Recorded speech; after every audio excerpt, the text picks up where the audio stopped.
नमस्कार दोस्तों। आज 17 अगस्त 2020 के करंट अफेयर्स के कुछ इम्पोर्टेंट क्वेश्चन दिए हुए हैं।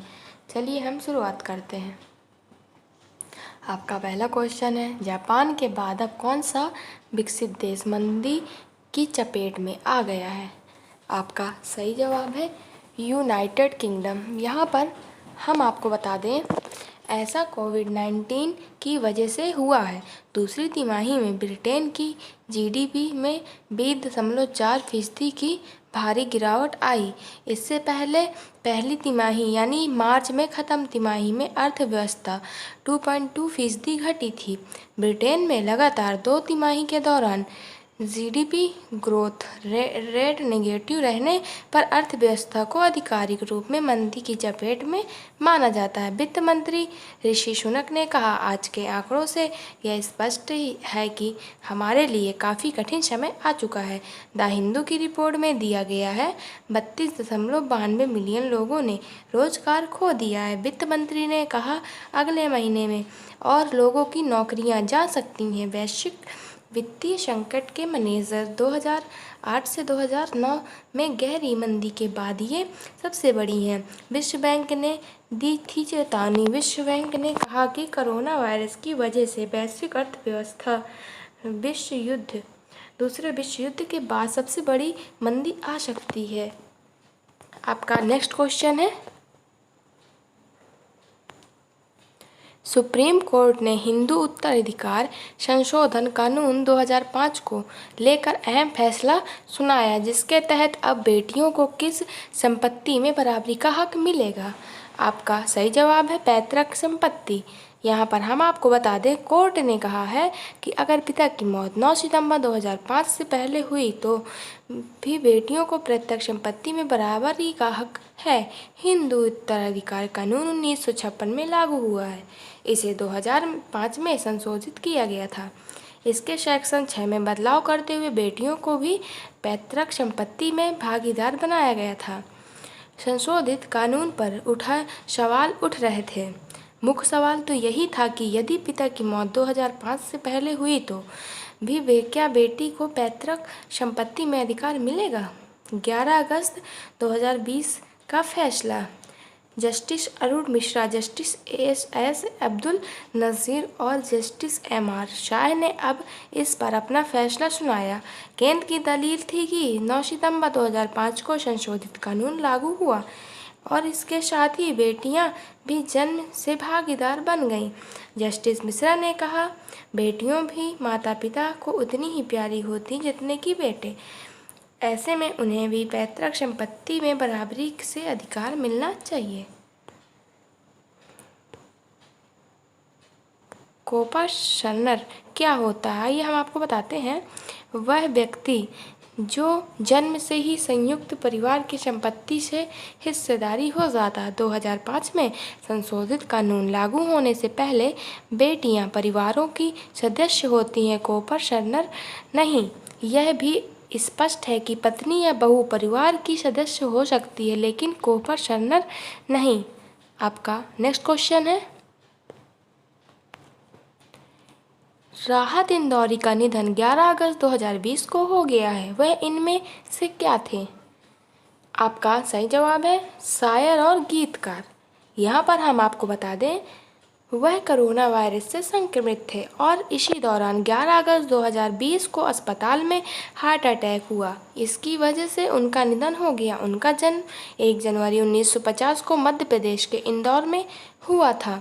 उनकी शायरी पूरे देश में मशहूर थी। राहत ने कई फिल्मों के लिए गीत लिखे थे।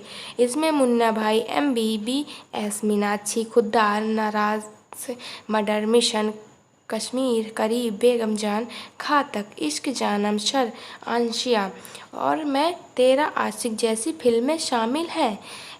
एक शेर काफ़ी मशहूर था, मैं मर जाऊं तो मेरी एक पहचान लिख देना, लहू से मेरी पेशानी पे हिंदुस्तान लिख देना।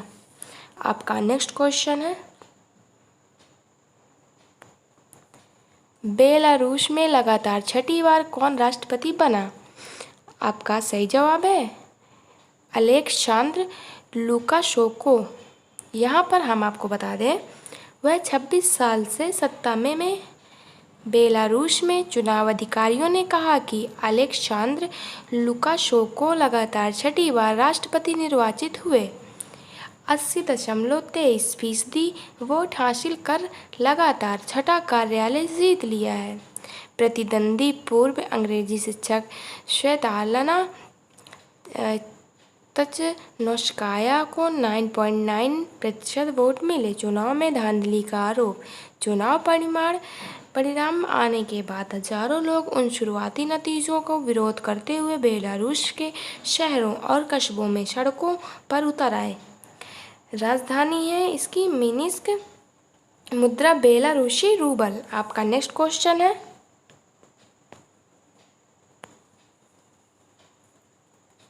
Steel authority of India limited SAIL ने अपना नया अध्यक्ष किसे बनाया? आपका सही जवाब है सोमा मंडल। यहाँ पर हम आपको बता दें, सोमा मंडल को सार्वजनिक उद्यम चयन board public enterprise selection board ने चुना है। वह वर्तमान अध्यक्ष अनिल चौधरी से पदभार ग्रहण करेगी। सोमा ने सितंबर 2018 में सेल के निदेशक वाणिज्यिक के रूप में पदभार संभाला था। SAIL का मुख्यालय है नई दिल्ली। आपका नेक्स्ट क्वेश्चन है,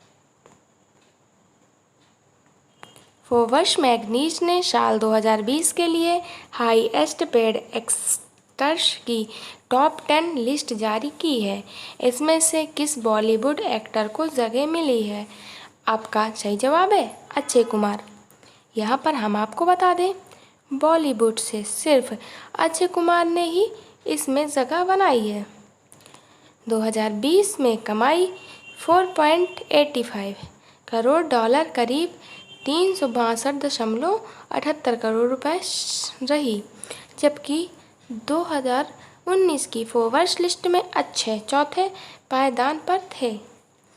2019 में इस लिस्ट के मुताबिक उनकी कमाई 6.5 करोड़ डॉलर रही थी। नंबर 1 पर कौन? लिस्ट में लगातार दूसरे साल ड्वेन जॉनसन नंबर 1 पर है। 2020 में उनकी कमाई 8.75 करोड़ डॉलर रही है। आपका नेक्स्ट क्वेश्चन है, ट्रैफिक सिग्नल पर फीमेल आइकन का इस्तेमाल करने वाले भारत का पहला शहर कौन बना? आपका सही जवाब है मुंबई। यहाँ पर हम आपको बता दें, मुंबई के म्युनिसिपल कॉरपोरेशन के द्वारा ट्रैफिक में किए गए अहम बदलाव की एक बड़े स्तर पर काफ़ी तारीफ हो रही है। यह बदलाव मुंबई के दादर एरिया के जी नॉर्थ वार्ड पर ट्रैफिक लाइट और साइन बोर्ड पर मेल आइकन को बदलकर फीमेल आइकन में चेंज कर दिया। VMC द्वारा किया गया यह कार्य एक स्पाइन प्रोजेक्ट का हिस्सा है। अब यहाँ ट्रैफिक सिग्नल में मेल के अलावा फीमेल सिग्नल का आइकन भी देखने को मिलेगा। बता दें कि BMC के द्वारा ऐसा बदलाव करने के मामले में मुंबई भारत का पहला शहर बन गया। BMC का पूर्ण नाम बृहन मुंबई नगर निगम है। महाराष्ट्र के मुख्यमंत्री हैं उद्धव ठाकरे, राज्यपाल हैं भगत सिंह कोश्यारी। आपका नेक्स्ट क्वेश्चन है, अंतर्राष्ट्रीय युवा दिवस कब मनाया जाता है? आपका सही जवाब है 12 अगस्त। यहाँ पर हम आपको बता दें, 2020 की theme youth engagement for global action. कब और क्यों मनाया जाता है यह दिवस? 17 दिसंबर 1999 को यूनाइटेड नेशन महासभा ने इस दिवस को 12 अगस्त मनाए जाने का फैसला किया है। पहली बार यह दिवस सन 2000 में मनाया गया था। पहली बार इंटरनेशनल यूथ डे साल 2000 में मनाया गया था। भारत ने नेशनल यूथ डे 12 जनवरी स्वामी विवेकानंद की जयंती पर